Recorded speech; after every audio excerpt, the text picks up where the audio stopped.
Նիկոլ Փաշինյանը դանդաղ, բայց վստահ քայլերով մոտենում է մայրաթոռին։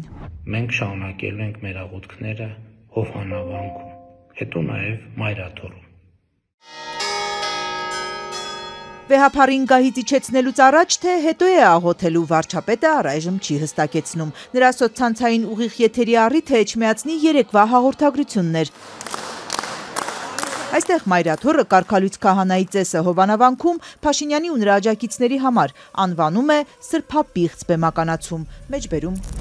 Իշխանությունների հովանավորմամբ Հովանավանքում ծիսակատարությունների անվան տակ կատարվող գործողությունները պղծություն են, չունեն հոգևոր որևէ արժեք եւ անվավեր են, իսկ Հովանավանքի եկեղեցին ենթակա է վերասրբագործման։ Պղծության չեմպիոնը աղոթքը պղծություն է որակել, զայրացել է վարչապետը։ Պղծությունը դա չէ, այլ այն, որ կաթողիկոսի գահը զբաղեցրած անձը կուսակրոնության ուխտը խախտել եւ երեխա որոշ տեղեկություններով երեխաներ ունի եւ այլն եւ այդպես շարունակ չասեմ։ Փաշինյանը պղծության օրինակներ էլի ունի, օրինակ այն, որ նրա տպավորությամբ վեհափառը Աստծուն չի հավատում, տնտեսական գործիչ է։ Պղծությունն այն է, որ Կտրիչ Ներսիսյանը Հայաստանի հոգևոր կյանքը տարել է փակուղի եւ ըստ էության կաթողիկոսական գործունեությունը վերածել արտահանումների, ներմուծումների, փողի բաշխման, արքի ու վաճառքի։ Մայրաթոռի տեղեկատվական համակարգի տնօրենը վարչապետի մայրաթոռում աղոթելու պլանը հերթական սպառնալիք է համարում։ Այս ամեն ինչը եւ ժողովրդավարության սահմաններից դուրս է, եւ օրինականությունից դուրս է, եւ որևէ առողջ բանականությունից դուրս է։ Ես չգիտեմ այդ հայտարարությունների հիմքում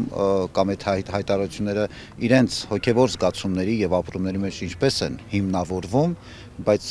համենայն դեպս նման հայտարարությունների հիմքում որևէ հոգևոր եւ անկեղծ զգացումներ ես չեմ տեսել։ Տեր Եսային շեշտում է, օրինական ճանապարհն են գերադասում։ Հովանավանքը մայրաթոռի սեփականությունն է։ Այնտեղից չհեռացող Ստեփան Ասատրյանի կարգալույց քահանայի քայլը ապօրինի ներխուժում։ Ոստիկանություն են դիմել, բայց ըստ քահանայի նրան այնտեղից հեռացնող չկա։ Այդ ամեն ինչը ժամ առաջ պետք է դադարեցվի եւ օրենքի առումով սա շատ հստակ է մեզ համար։ Ինչ վերաբերում է իրավապահներին, այո, մենք ունենք այդ մտահոգությունը, որ իրավապահ համակարգը այս ամեն ինչի մեջ մեղմ ասած հապաղում է կամ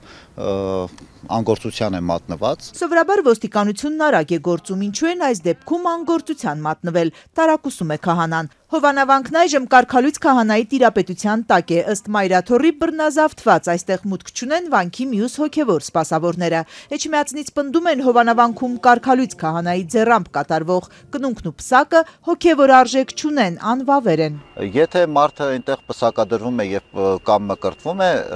տվյալ անձի կարգալույց քահանա հոգևորականի ձեռամբ, այդ մկրտությունը մկրտություն չի եւ այդ պսակը պսակ չի։ Այսինքն, եթե այդ անձը հետո ուզենա գնալ որևէ այլ եկեղեցի պսակադրվելու, իրան պետք է մկրտենք նորից։ Այսինքն դա նորից չի, որտեղ նախորդ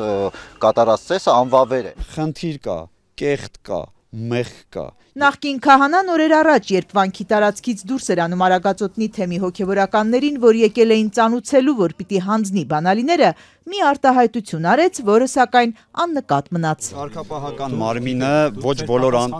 բոլոր անդամներն են անգամ ստորագրել։ Կարգապահական հանձնախմբում ընդամենը 5 բարձրաստիճան հոգևորական կա։ Ազատության տեղեկությամբ Տեր Արամին քահանայական կարգից զրկելու որոշմանը դեմ է եղել թեմերից մեկի առաջնորդ եպիսկոպոսը։ Նա մեկնաբանությունից հրաժարվեց, միայն ընդգծեց, որ իր մղումն այն է եղել, որ այս ամենը կանգ առնի։ Մեր տեղեկություններով մայրաթոռի պատերի ներսում էլ հովվերգական մթնոլորտ չէ։ Հոգևոր վերնախավում կան տեսակետներ, որ օրորի թեժացող այս հակամարտությունը պիտի հանգուցալուծվի ոչ թե Փաշինյանի ու նրա հետևորդների ճնշմամբ, այլ եկեղեցական կանոններով։